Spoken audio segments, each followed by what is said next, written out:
Mark, the director, came to me to ask me if I wanted to do it, and I guess I was on a talk show. I think it was Conan O'Brien, and they were just, I guess they were making the first one of these, and so just as a joke, he asked me if I could be in one of these movies, what would I want to play? And I said the Rhino, which nobody knew what the Rhino even was. They were all like, really? There was a hero, super villain called the Rhino? And so I said it as a joke, and I guess he saw it. And then when they were coming around to do this one, I met him, and he was like, would you seriously want to play the Rhino? And I was like, yeah, sure. He had told me that he was kind of more of a kind of colorful thing that would bookend the story, and that I suppose if there's another one, he would be more involved in it. But he had talked about the mechanized aspect of it, and I had forgotten. I don't think I even realized when I was a kid that he was Russian.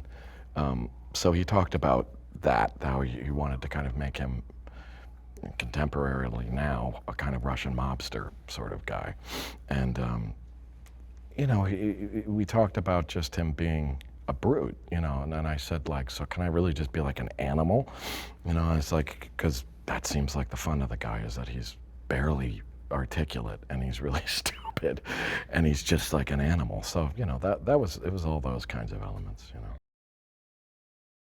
I've never actually done anything like that, and most of the exterior stuff of the chase was done in Rochester, New York, where they shot all the smashing through stuff, and I actually got to go do a little bit of that, which was really cool. And I had this semi truck that I'm driving, kind of the cab of a semi, or it's a huge tow truck is what it is, but it's enormous. And what was really cool was I'm not actually driving it. The stunt driver, who doubled me a lot for that stuff, was sitting behind me, and he was masked.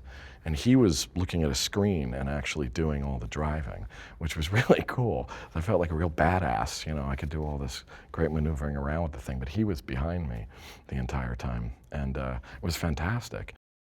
When I saw the first movie, I thought he was so physically great, all the stuff he did. I mean, he obviously did some spider work and stuff like that. His physicality is fantastic, especially in that suit. Everything he does in there, it's beautiful how expressive he is with stuff. And he's a lot of fun. I mean, he's a really, really fine actor.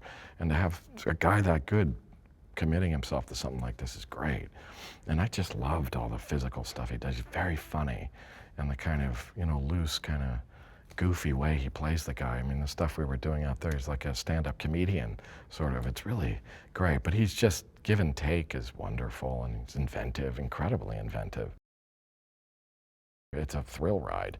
It's a fantastic thrill ride. But, the nice thing about the other one he did and this one, the Sally Fields and all that stuff is very nicely done. And Andrew gives it such a nice human dimension that it's got nice things like that. But it's just a thrill ride, man. I mean, it's a good time.